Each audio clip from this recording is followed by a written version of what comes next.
Boa noite a todos, sejam muito bem-vindos a mais uma live.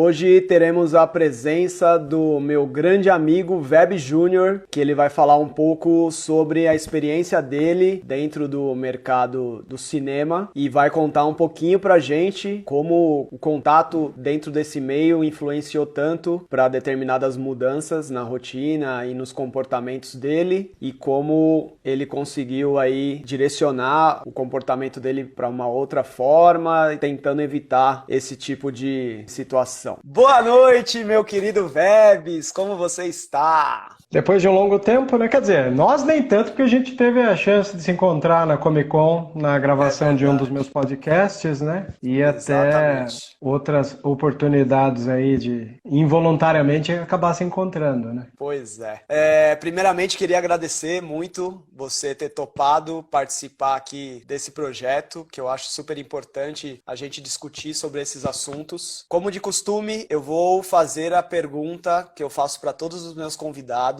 Como está sendo para você esse período de quarentena e o que mudou na sua rotina? Bom, a minha rotina não muda muita coisa, até porque de uns tempos para cá eu acabo ficando mais em casa, saio menos. E desde quando a minha vida de podcaster ganhou um certo, como eu posso dizer, empenho da minha parte, quando eu fico mais em casa acabo prospectando melhor os programas, né? Para quem não sabe, eu tenho uma página de Star Wars que é meu hobby. Essa página... Inclusive, hoje estou aqui em sua homenagem com o meu Darth Vader. Aí senti Além firmeza. do que sempre me acompanha aqui, né? Tem nem o que dizer, né, bicho? Isso aí como eu posso dizer, virou folclore mundial. E então aí esse podcast, para quem tiver aí Deezer, Spotify, Google, Apple, chama-se Vozes da Força. E eu tenho ali um formato que é o formato clássico de mesa cast, de debate que a gente tem, e tem também o formato storytelling, onde eu vou fazer um paralelo de Star Wars com a sociedade atual. Então, por exemplo, vamos pensar na política atual. A gente fez um capítulo com o Kaique Zoton, mais alguns amigos como o João do Conselho Jedi Bahia, e a gente faz um paralelo do que o filme, porque quer queira ou não, o que a gente vai falar muito aqui hoje são os paralelos, né? O cinema é quase uma herança de época das inquietudes que o diretor resolveu escrever, ou até o próprio roteirista. E Star Wars é uma inquietude, né, de uma época pesada como foi a década de 70, principalmente porque a gente tinha um ano muito pesado, né, uma década muito pesada, e isso influenciava até boa parte dos filmes. E,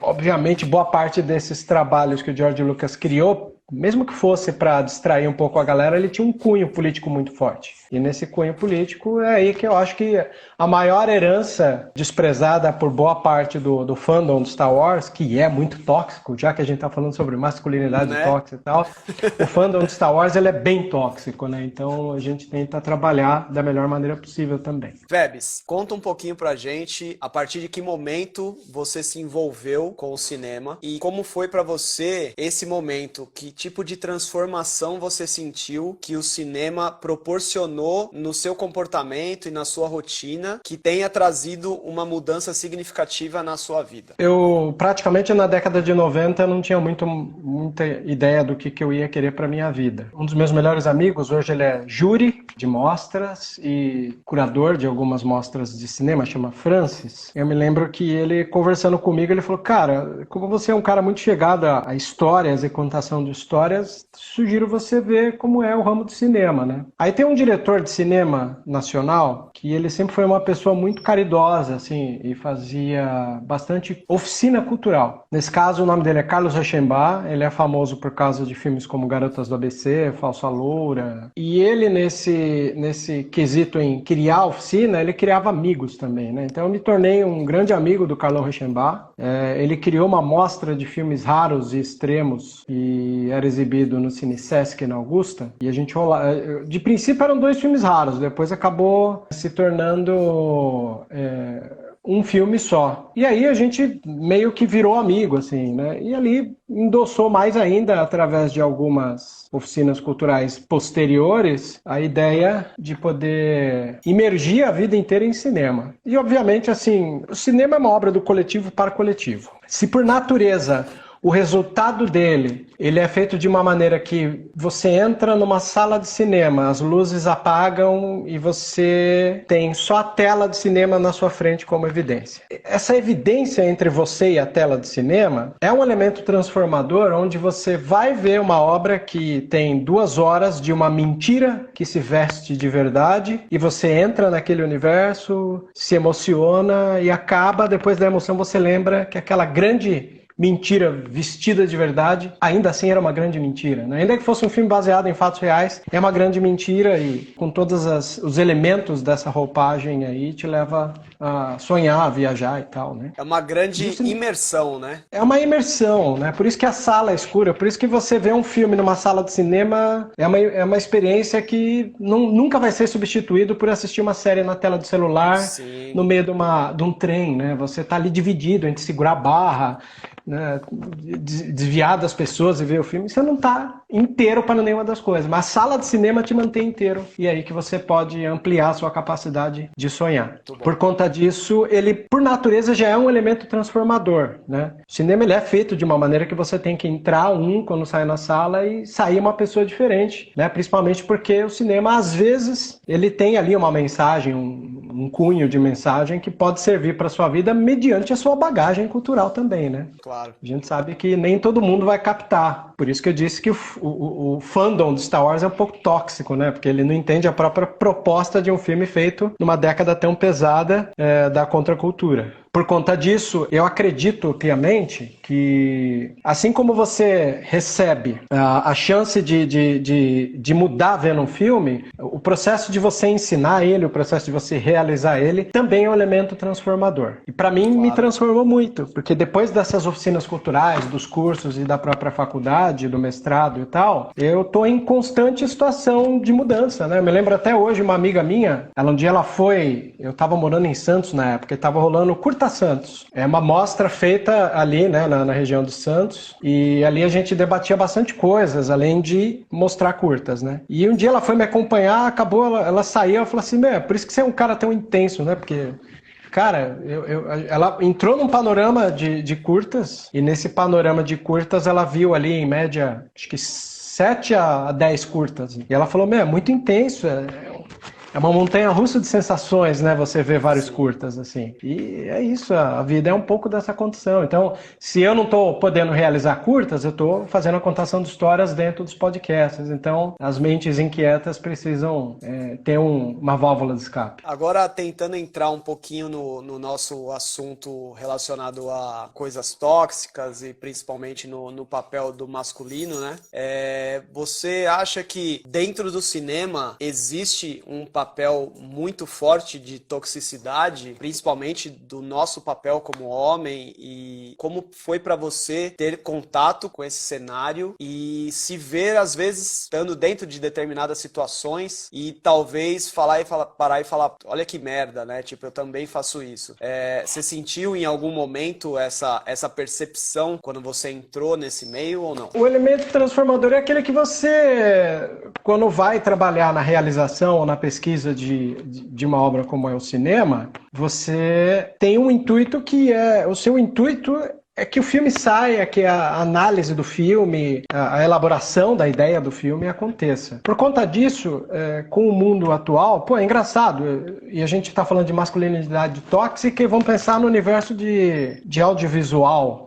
Não muito distante, tivemos um exemplo claríssimo, né? Da Priori, né? Tentando debater com os 2 parceiros de um programa jornalístico da CNN, onde ela cobrou a ética, né? de uma construção ali, e nós tivemos uma tentativa de invalidação da jornalista que cobrou a ética, né? Eu acho isso muito bizarro, assim. Foi um debate onde ela cobrou dos caras a ética do tipo, é achismo, isso aí. A gente tá numa época super perigosa dos fake news, da pós-verdade, vamos pensar no termo mais acadêmico, da pós-verdade, vocês não podem se apoiar no achismo, né? E eles tentaram invalidar, que é uma coisa muito comum, né?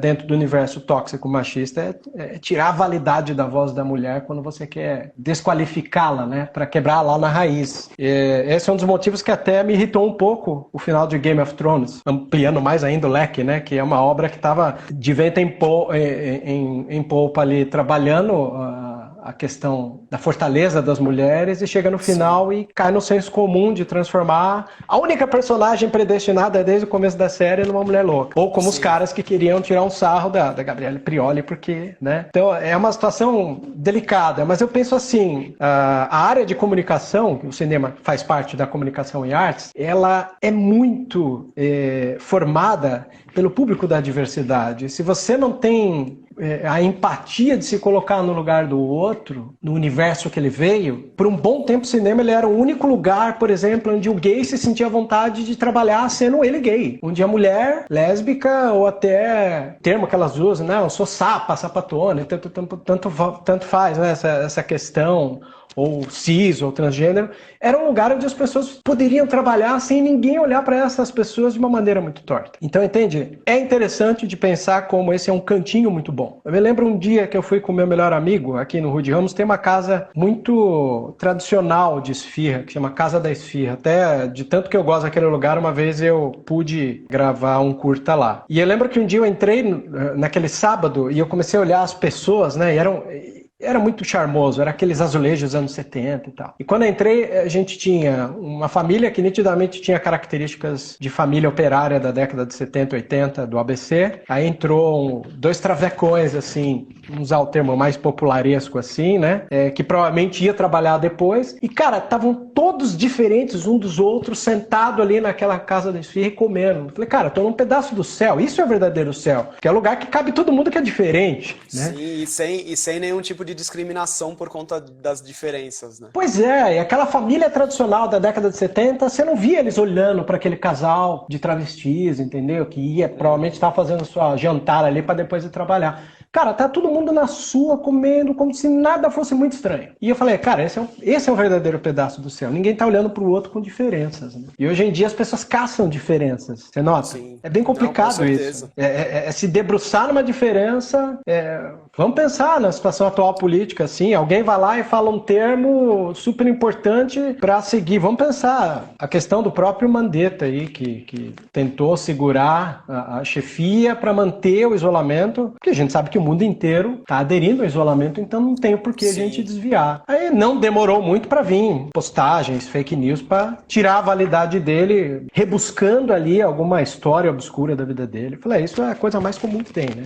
Vasculhar a vida da pessoa e achar, tá aqui, como foi o caso até da prisão, né, dos trans, que o próprio Drauzio entrevistou. E foi muito chato, assim, porque eu tentei defender a questão do Drauzio como uma questão de produção de cinema, porque eu me coloquei naquele lugar, naquele momento que eu não via a matéria. Isso é o mais engraçado. Não é meu costume ver a matéria. Mas sabe quando você não vê a matéria, mas entende a forma de operação dela? O que provavelmente deve ter acontecido você não vai ficar puxando a capivara de quem tem o crime mais ou menos pesado numa situação como aquela que o Drauzio estava entrevistando. Porque você está no presídio. Então, subentenda-se que se você está no presídio, eles já estão lá pagando pelo seu próprio erro. O Drauzio é um cara que, se você lê o livro Estação Carandiru, você vê que ali ele tem uma preocupação além do tempo, né?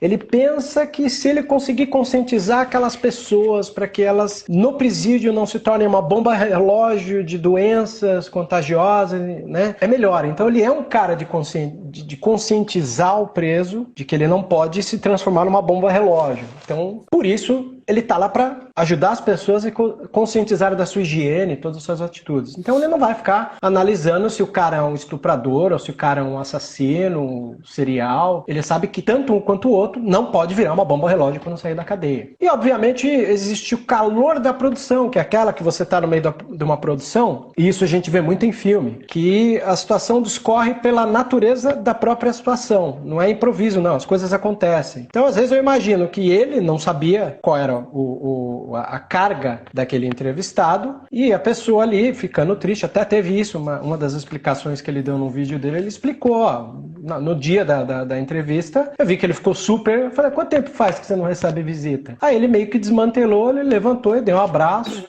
e eu imagino quem tá dirigindo isso, vê no momento daquele, falou, não, deixa rolar. E na hora de uma edição final do vídeo, vai lá e coloca, porque é muito tocante aquilo. E isso depende se a pessoa é a pior pessoa do mundo no assassino que fez, no crime que a fez estar ali. Então existe o calor da edição, o calor do momento da produção, e são coisas que o público comum não entende. Aí o que aconteceu? Eu notei que as pessoas tentaram tirar a validade do Drauzio, que é um cara que sempre fez isso. Então é uma situação delicada de se analisar. Aqueles que tiveram a paciência para ouvir como é feito uma pré-produção de um programa, a produção, a edição, entenderam um pouco melhor. Mas há aqueles que, tal qual é feito manada da atualidade, não tem uma predisposição alguma para entender o outro lado, que é o grande problema da atualidade. O problema da atualidade das pessoas é achar que o problema é o outro sempre, né? E tem uma grande questão aí, que é o lance de você simplesmente querer problematizar tudo, né? Então, ou você, voltando um pouco no início que você falou que estão sempre tentando julgar de alguma forma, ou separar os nichos de alguma forma, eu acho que cada dia a gente vê mais as pessoas criando mais e mais rótulos, justamente para poder segmentar ainda mais, quando na verdade a gente devia estar cada vez mais unindo, né? Não falando, aquele é isso, aquele... Não,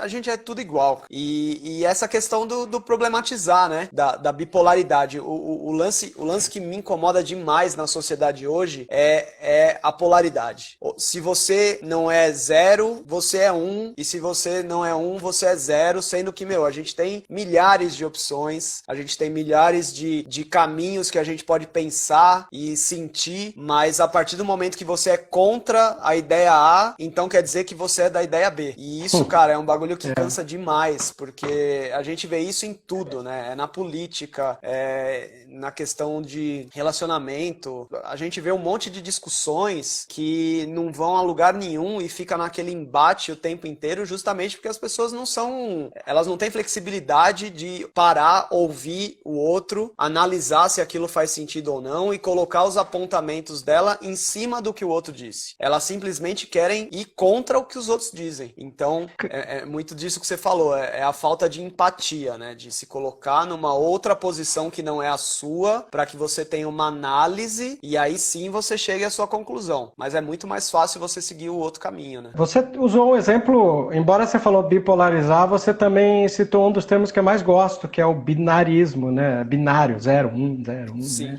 É o desligado, ligado. Eu acho isso interessante, porque a linguagem binária é a mais provável da gente colocar essa mentalidade restritiva, porque é como você falou. Antigamente, a gente via muito no Brasil dizendo assim, futebol, política e religião não se discute. Não, peraí, era para se discutir se você soubesse o que é uma discussão, né? A fórmula da discussão.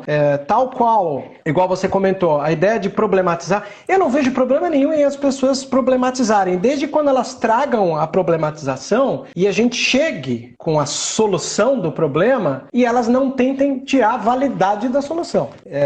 Eu acho engraçado porque, assim, eu tenho uma página de Star Wars, como eu disse, é a Sociedade Jedi. Lá, a gente coloca algumas questões pertinentes, porque todo tipo de obra cultural, que é sintoma do seu tempo, ela existe para te tirar da zona de conforto e pensar naquilo. Há um dado momento do filme que a Padme, né, a senadora, ela vê o Senado sofrendo um puta golpe ali, né, e o pessoal aplaude o senador Palpatine e ela comenta, então é assim que acaba a democracia, no meio de um monte de aplauso. Cara, quando a gente pega esse meme, são 3 trechos ali que a gente coloca ou em vídeo ou em tirinha, formato quadrinho, e joga. Aquilo surte um efeito peneira na página, que é muito fácil tirar o pessoal que odeia, né?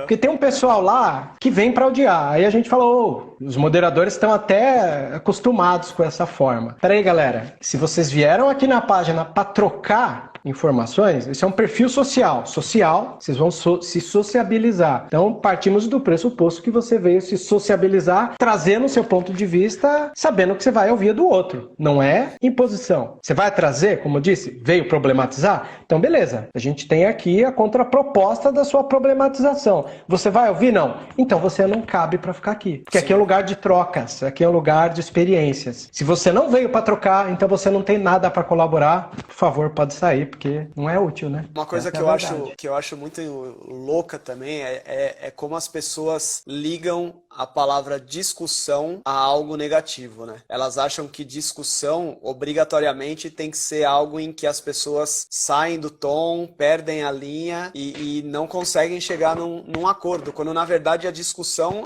é isso que a gente está tendo aqui agora. Pois é, justamente um ter um diálogo, né? É você ter um diálogo a respeito de algum determinado assunto que é relevante você ter mais do que a sua opinião. Tem um filme que tem um trecho que é com Denzel Washington, ele faz o papel do Stephen Biko, né?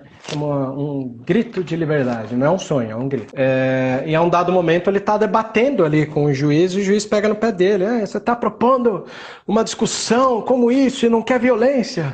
Aí ele fala assim pro juiz: estamos agora numa discussão, onde está a violência? Então ele quebra ali no própria argumentação. Então o que às vezes a gente tem que fazer na página é cobrar das pessoas a capacidade de argumentar. Porque se elas se fecharam em certezas absolutas, se elas são herméticas a ponto de não querer ouvir as outras pessoas, por que ela está naquele espaço? Então ela não está preparada para discutir, né? Não, ali é um espaço de compartilhamento, de sabedorias, de pontos de vista, né? Sim. Eu não vou precisar de ninguém que veio hermético para discutir uma situação por lá, percebe? E é muito interessante você falar isso, porque se a gente voltar de novo pro tema da masculinidade tóxica, eu percebo muito justamente esse tipo de posição quando você vai falar sobre determinado assunto com uma pessoa que é extremamente, sei lá, machista ou homofóbica, porque por mais que você chegue numa boa e fale pro cara, cara, olha, eu acho que esse tipo de comportamento que você teve agora talvez não seja muito adequado para os dias de hoje, porque, né, a sociedade está mudando, a gente está respeitando muito mais a diversidade, não sei o quê. E aí a pessoa ela vem com aquilo de tipo, isso aí é tudo uma grande merda. Feminismo é uma bosta e não sei o quê.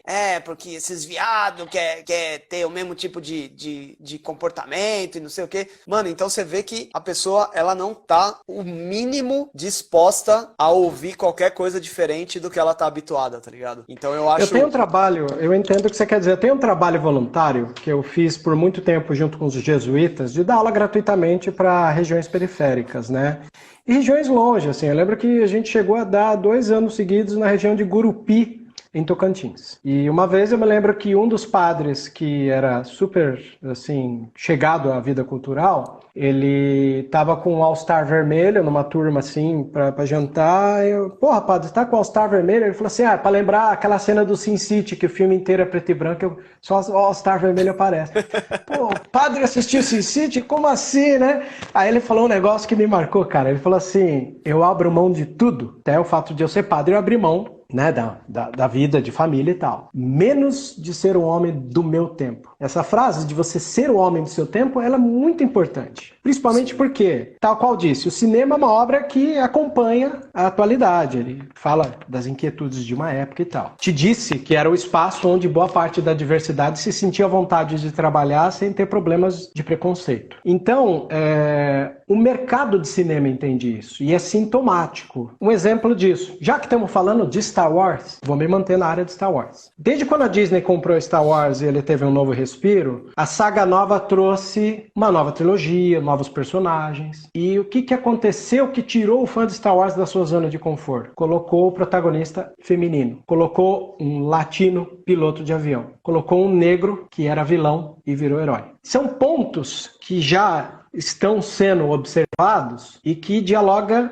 diretamente com o mercado. O mercado, em algum momento, a tal invisível, mão invisível do mercado, notou que o gay, que a mulher é um público pagante, é um público consumidor. Então não adianta a gente querer achar que as coisas vão ter que voltar como era antes, assim. É óbvio que as pessoas, como os nossos pais, os nossos avós, não estavam acostumados, até porque a maneira como eles cresceram reprimiu muito essa classe da diversidade, e digo até a classe feminina. Mas com o tempo, essa classe que começou a ter uma autonomia, trabalhar sozinho e teve o seu dinheiro, queria se ver refletida na tela do cinema. Então é para isso que boa parte dos filmes hoje tem o seu espaço para os gays, para a mulher, para o negro. Cara, e os grandes diretores dialogam com isso. É feito para essas pessoas. Essa tua fala é perfeita pro gancho que eu preciso para a próxima pergunta que eu vou te fazer. Manda lá. Você, como um agente de reflexão, por ser um produtor de conteúdo, de cinema e tudo mais, como você vê a importância de você ter esse tipo de posicionamento para levar uma mensagem de transformação para os espectadores que vão assistir a sua obra? Como eu disse, a minha vida de formação do cinema,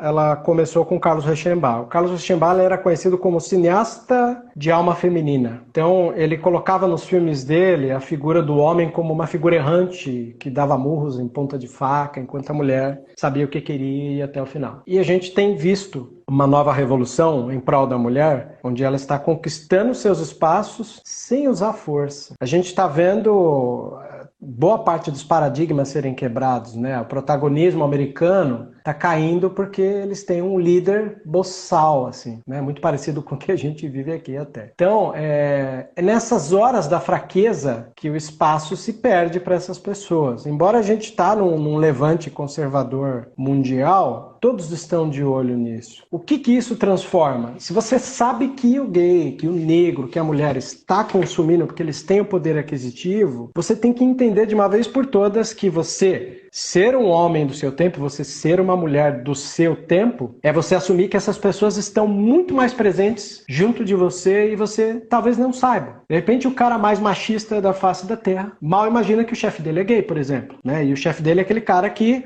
mantém uma aparência, porque ele sabe que de repente ele trabalha só com o pessoal que não vai compreender, e a vida pessoal ele consegue separar bem da profissional. Então, quer dizer, e esse cara, se ele solta muitas coisas ali preconceituosas, o espaço dele tende a diminuir. Então, o mercado ele é bem cruel quanto a isso, né? Então, penso eu, além do respeito que essas pessoas deveriam ter, uma das coisas principais é que o mercado deu potência para essas pessoas. É engraçado que eu, que adoro me colocar aí como o anarquista, embora as minhas preocupações humanísticas fazem os meus amigos de direita me colocarem junto dos esquerdistas, o que eu não ligo, né? Acabo até gostando, porque os meus amigos esquerdistas estão super preocupados com a humanidade, né? Com o senso humano das pessoas e com a coletividade. Com o social, né? Com o social, né? E eu, na minha anarquia, porque eu não consigo confiar no Estado, assim, né? Eu acho que o Estado não provém o mínimo que se espera de qualquer pessoa, que é, né, o que se espera de qualquer sociedade que tem um Estado, que é a educação, a saúde, a segurança. Isso o Estado não me provém. Então, eu fico sempre nessas questões mais baseado na autogestão, quando eu me coloco como anarquista, do que no levante contra o Estado, né? Até porque isso é praticamente impossível hoje em dia. Mas já que eu, consciente que sou um homem desse tempo e que sei que